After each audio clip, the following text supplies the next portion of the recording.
every morning at 6 a.m. Central, 7 a.m. Eastern, of course, 4 a.m. Pacific.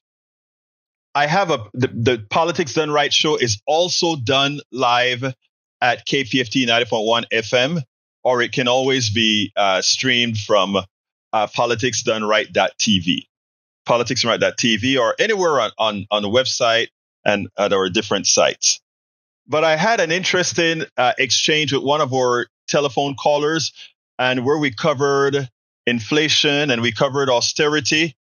And what I wanted to show here is that we need to understand what occurred because of the pandemic and what real inflation is, so that we don't get into that MAGA mentality and believing that somehow Donald Trump did something exceptional for the economy and somehow Biden failed. It turned out that Biden's result out of this pandemic was all but exceptional. We can argue about a whole lot of little minutiae, but how we got out of it was better than the entire rest of the world, because we took the bull by both horns. Listen to this exchange, but I think it's important, and then we'll take it on the other side. Come on in, Brother Tang. Good morning, Egberto. How are you doing? I'm doing fine, sir. Talk to me. I just wanted to mention a moment about how quite often we see history repeat itself. You've probably seen that. I just remember the days of austerity here in this country, and I'm not sure if you were here from Panama then. You probably were. But the last time we had austerity was during George Jr. And the mess it created that Obama had to take over. But a lot of people forget these things. And when the Republicans come up with this idea, it's just like trickle down. You know, the austerity program really hurt our economy, and it takes a long time to recover. But what we're talking about here is the 2025 whole debacle is just a big plan to force austerity on our country again. And it just doesn't work. We know that from the past. So I just want to throw that out there this morning, that we can't let this happen. It just would be detrimental to all of us. So, Tag, let me just say, austerity, you're absolutely right.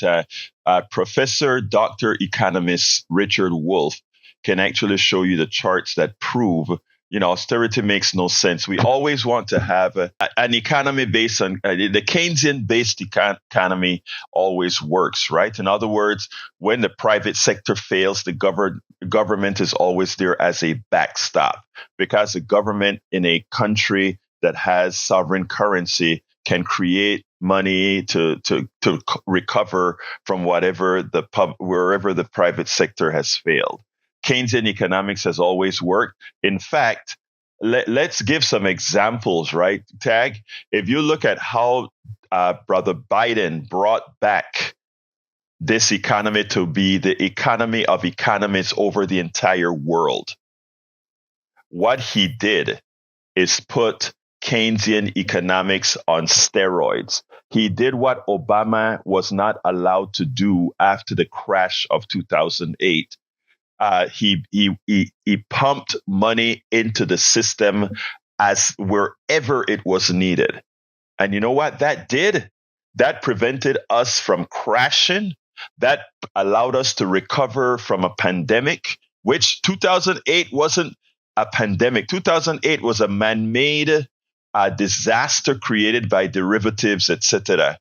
In other words, they locked up the system in 2008. Here we had a pandemic that created these issues. And what's interesting is, if you take a look at all the economies around the world, what Biden did with the American economy prevented that recession, prevented that. And by the way, for folks who says, well, he prints so much money, that's not what officially happens. But for those who say he prints so much money that we got inflation, again, you can review the blogs that I've written and what the experts have said. There was no real inflation created that was not greedflation. In other words, prices didn't go up commensurate with shortages at all. Real inflation is caused by shortages. We had spot shortages. We never had full shortages created by, meaning supply not being able to meet demand. So most of that inflation was just a money grab by the few, the wealthy, the corporate folks. So Tag, thank you for bringing that stuff up about austerity. Austerity is never, ever needed. Anything else, Tag, before I jump to Patrick? Yeah, there was another choice at the end of the pandemic or to get us out of the pandemic, and that was depression. Exactly. If you don't do some inflation in the economy, you're going to get depression and austerity. And Yes. that was the choice. A lot of people don't think of the alternative to that. Now, I've just got to say real quick, I saw this article on French news last night. The price of butter in France has inflated by 100% just recently. Mm-hmm. And the reason being is because milk production is way down in cattle. And if it happens in France, it's probably going to happen here. But the thing people don't realize is that when you have these natural disasters like this, that is the outcome, is you're going to have inflation. And unless they do something to stop that with the economy, it would be really hard on everybody. So this time we had kind of a landing because they put the money out there for us. Now, Tag, I didn't read the story that you're saying, but that would be real inflation if I understood you correctly. You said milk production was down, and because you had a shortage, that is a genuine reason for inflation.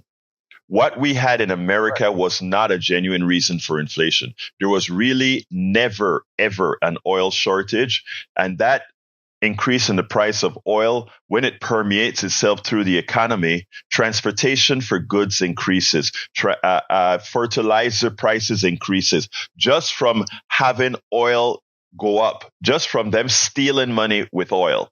That created that problem. All pieces went up because we are an oil-driven economy. Thank you for bringing that up, Tag. I got to get to Patrick. You can see that with the price of butter going up 100% in France, that we will be shipping butter to France pretty soon in Europe, and our butter prices are going to go up too. So exactly. There's always a world economy. Yes. You're correct, but you have a wonderful day, sir. Thank you. So yeah, Tag is a regular caller to KPFT, our program, and I think he had some great information to give us about butter and et cetera, and the price of items going up.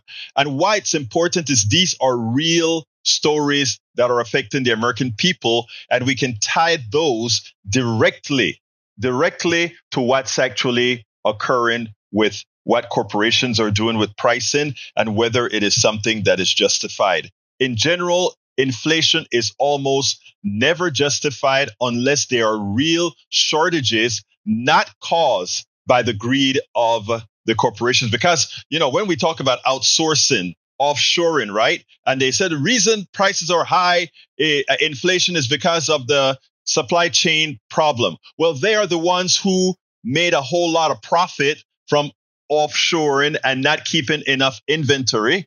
So whose fault is that? That is not a supply and demand issue created by the people. It's a supply and demand issue generated by greed because they wanted cheap labor overseas. So all in all together, when you hear me say the fault of this high inflation when it occurred was 100% the fault of the corporations, that's exactly why. Because the decisions they made, they created the supply chain problem and all other problems. We spend a lot of time deconstructing the news, trying to parse it into a form that everybody can understand. We try to find those little nitpicks where it flies above the fray, etc.